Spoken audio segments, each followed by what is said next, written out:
everybody, it's Miss Neubauer, and I'm just here sitting in my living room just thinking about you all, and definitely thinking that I'm so proud of you for working on your math work right now. I know that this time is really difficult, but I'm really proud of you for being on here and for putting school as an important factor in your life.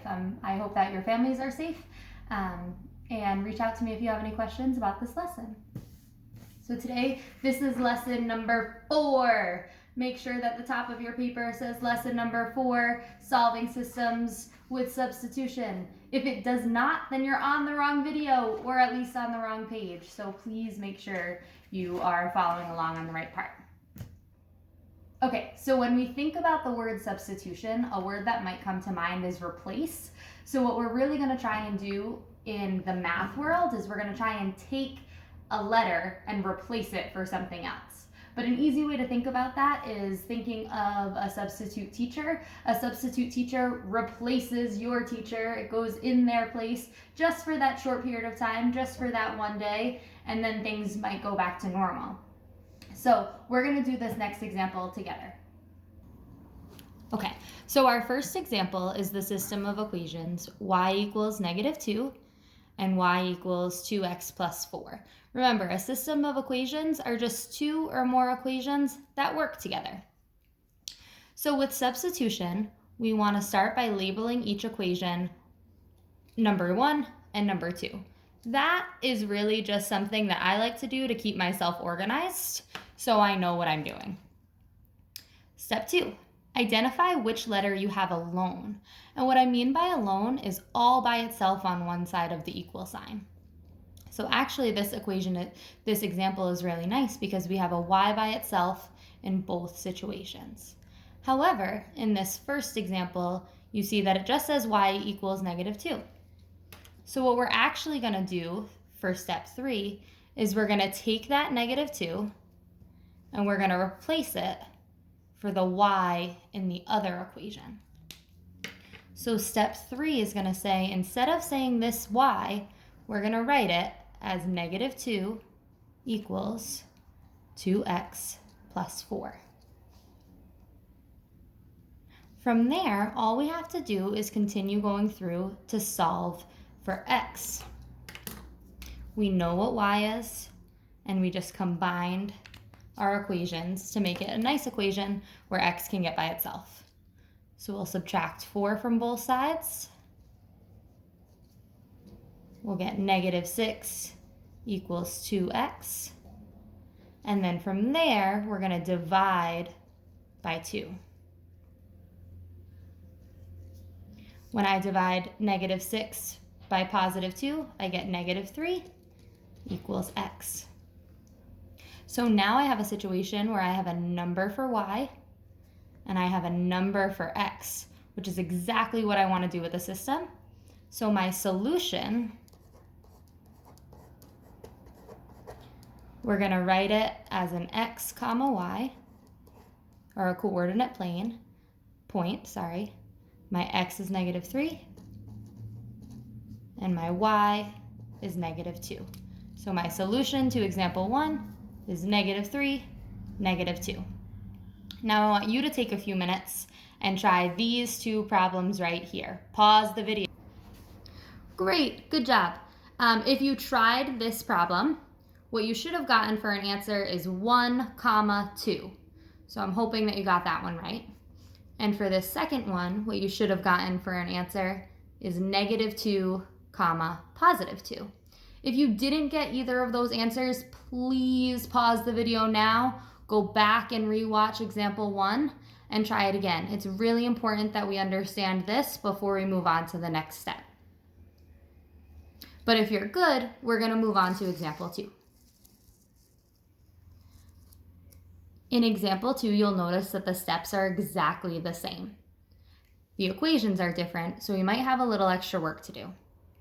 I have 2 equations now that say y equals x plus 2, y equals 1/2 x plus 4.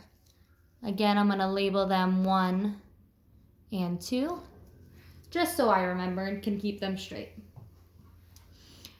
The difference with this equation is now instead of just having a number on the other side of one of the equations, we have an expression.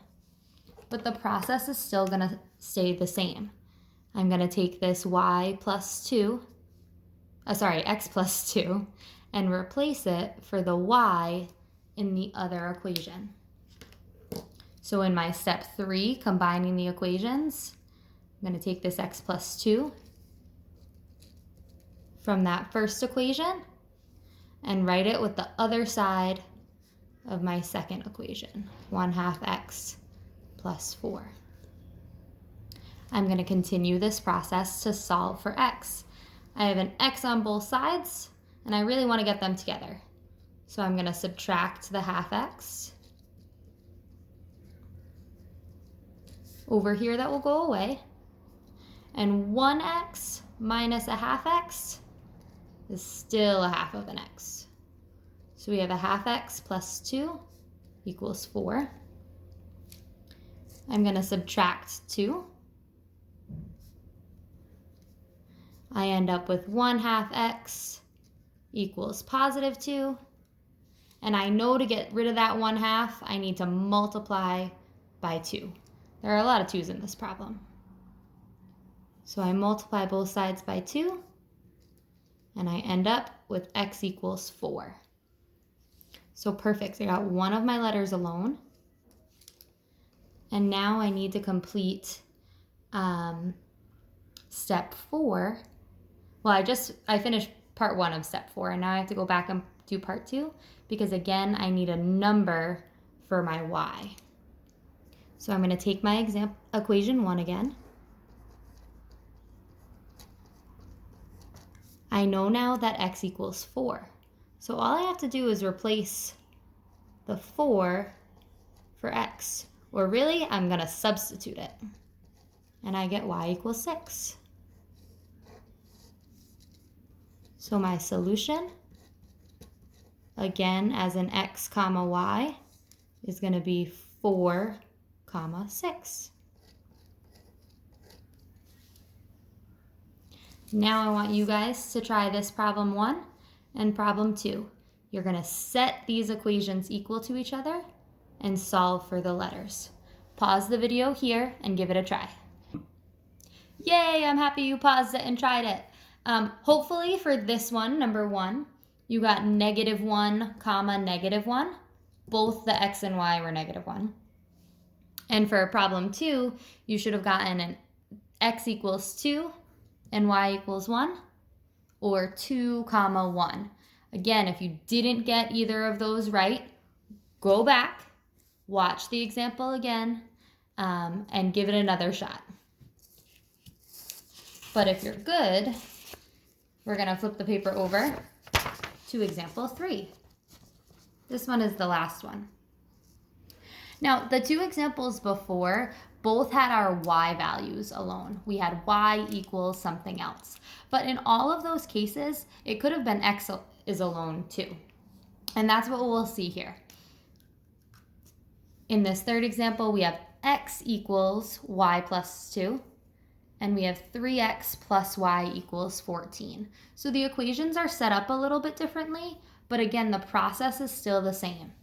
I have a letter alone, and I have the thing that it equals, this y plus 2. I have a second equation, and I have an x. So I'm going to replace the y plus 2 in for the x. And in order to do that, I need some parentheses. Because this says 3 times all of x, and in this case, the x is y plus 2. So we're going to write it like this. 3 times y plus 2 plus y equals 14.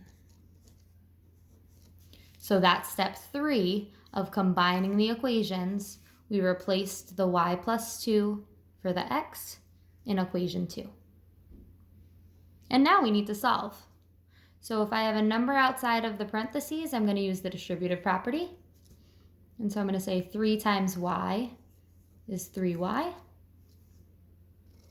3 times 2 is 6. And I still have this plus y equals 14. My goal here is to get the y by itself. I have two y's on the same side of the equal sign. So I can say 3y plus 1y and get 4y.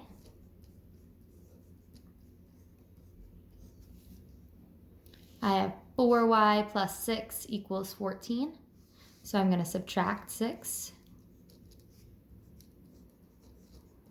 And I end up with 4y equals 8. And now I divide by 4. And I end up with y equals 2. Whew, we're halfway there because we still need to figure out what x is. So I'm very excited that I got y equals 2. I'm going to look back up to my first equation, and I know that I can get x easily by using this top one. So I would say x equals y plus 2. But remember, we know what y is. So we can say x equals 2 plus 2, or x equals 4. So my solution as an ordered pair is going to be 4, 2. Okay?